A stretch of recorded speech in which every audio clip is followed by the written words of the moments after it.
अस्सलाम वालेकुम वरहमतुल्लाहि वबरकातुह। उम्मीद है कि आप सब खैर और आफियत से होंगे। अल्लाह ताला हमारी पूरी उम्मत मुस्लिमा को अपने हिफ्ज़ व अमान में रखे और अपना ख़ास फजल व करम फरमाए, आमीन। पिछले लेसन में हमने हरूफ लीन पढ़े थे कि वो कैसे पढ़ते हैं और कितने हैं। आज हमारा नेक्स्ट लेसन है इजहार। इजहार क्या है? आज हम इस लेसन में पढ़ेंगे कि किस हरूफ के ऊपर इजहार किया जाता है, कौन से ऐसे हरूफ हैं जिनको इजहार करके पढ़ना है। तो इजहार है क्या, पहले तो हम ये पढ़ेंगे, उसके बाद हम देखेंगे कि इजहार किन हरूफ पे होता है। तो शुरू करते हैं। अऊज़ु बिल्लाहि मिनश शैतानिर रजीम।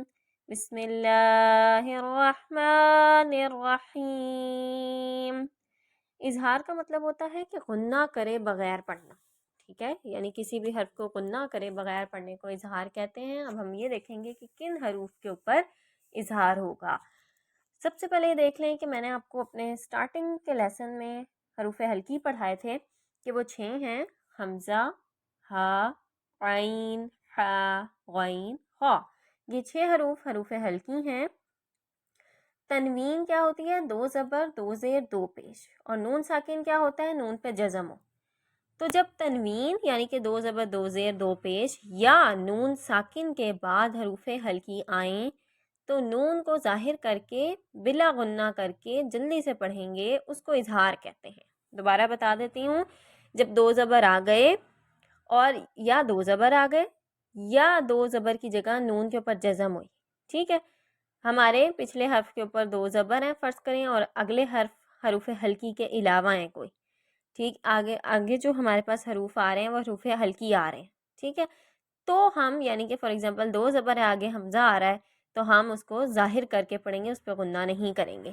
थोड़ा सा डिफ़िकल्ट है ये, लेकिन जब इसको हम याद कर लेंगे, हमारी फिंगर टिप्स पे हमें याद हो जाएगा, तो फिर हमें बहुत आसानी होगी और हम फिर जब भी कुरान में इस तरह से ये आएंगे इजहार जहाँ जाएगा तो हम उसको वहाँ पे अप्लाई करेंगे। मिसालें मैं दिखाती हूँ आपको, ज़्यादा सही समझ आएगी कि मैंने क्या पीछे समझाया। अब ये देखें, पहली मिसाल है तोयरन। अब देखें 2 ज़बर आ गया, आगे आ गया हमज़ा, हमज़ा आ गया तो रन 2 ज़बर के बाद हमज़ा आ गया। हमज़ा क्या है? हरूफ हल्की। तो यहाँ पे मैं इसको पढ़ूंगी तोयरन अबाबील। इसको मैं तोयरन कह के नाक में ले जाके गुन्ना नहीं करूँगी, बल्कि ज़ाहिर करके पढ़ूंगी, यानी इजहार हो रहा है यहाँ पे। तोयरन अबाबील, तोयरन अबाबील, ठीक है। अब अगली मिसाल देखें, नारुन, नारुन हामिया। फ़ौरन से हामिया पढ़ रही हूँ मैं, ना कि मैं नारुन कहने के बाद नाक में लेके जाऊंगी इसको, ठीक है। नाक में ले जाना गलत हो गया, तो मैंने इसको कैसे पढ़ना है? नारुन हामिया, ऐसे। अब आगे लीमन पढ़ना है, लीमान नहीं कहना मैंने। ये नून के ऊपर जज़म आ गई। पीछे मैंने आपको बताया ना कि नून साकिन क्या है? अगर नून पर जज़म हो और आगे हरूफ हल्की हो, या तनवीन हो और आगे हरूफ हल्की आए, तो हम उसको ज़ाहिर करके पढ़ते हैं। लीमन खौशिया, लीमन खौशिया। आगे देखें, मिन गैरिही, मिन गैरिही। वक्फ करूंगी तो मिन गैरी। अच्छा, मिन क्या मैंने पढ़ा है? क्योंकि नून पे देखें जज़म आ गई। आगे गैन क्या है? हरूफ हल्की। सबसे पहले तो हमें हरूफ हल्की आने चाहिए कि वो 6 हैं, उनको फिंगर टिप्स पे हमें वो याद होंगे, तो हमें ये इजहार का कायदा ज़्यादा सही समझ आएगा। आगे देखें, यौमइज़िन अलैहा। अब इसको मैं यौमइज़िन नाक में नहीं लेके जाऊंगी, यौमइज़िन अलैहा, ऐसे। मिन्हु खिताबा, मिन। अब मैं नहीं कहूँगी, मिन्हु खिताबा। फ़ौरन से मिन के बाद हु पढ़ दूंगी। मिन या मैं कह के नाक में इसको छुपाऊंगी नहीं, नून को मैं ज़ाहिर करके पढ़ूंगी। आगे भी सेम वही, मिन आइनिन आनिया, मिन आइनिन आनिया।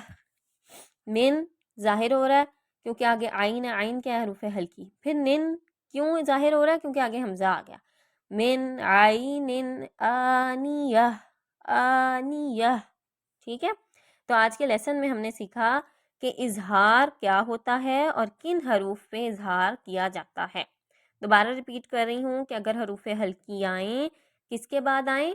تنوین کے بعد یا نون ساکن کے بعد، یعنی 2 زبر 2 زیر 2 پیش یا نون پہ جزم ہو، اس کے بعد یہ حروف ہلکی آئیں، حمزہ ہا، عین ہا، غین خا، ان 6 حروف میں سے کوئی بھی آئے تو ہم اس حرف پہ اظہار کرتے ہیں۔ اظہار مطلب غنہ نہیں کرنا، اس حرف کو ظاہر کر کے پڑھنا ہے، ٹھیک ہے۔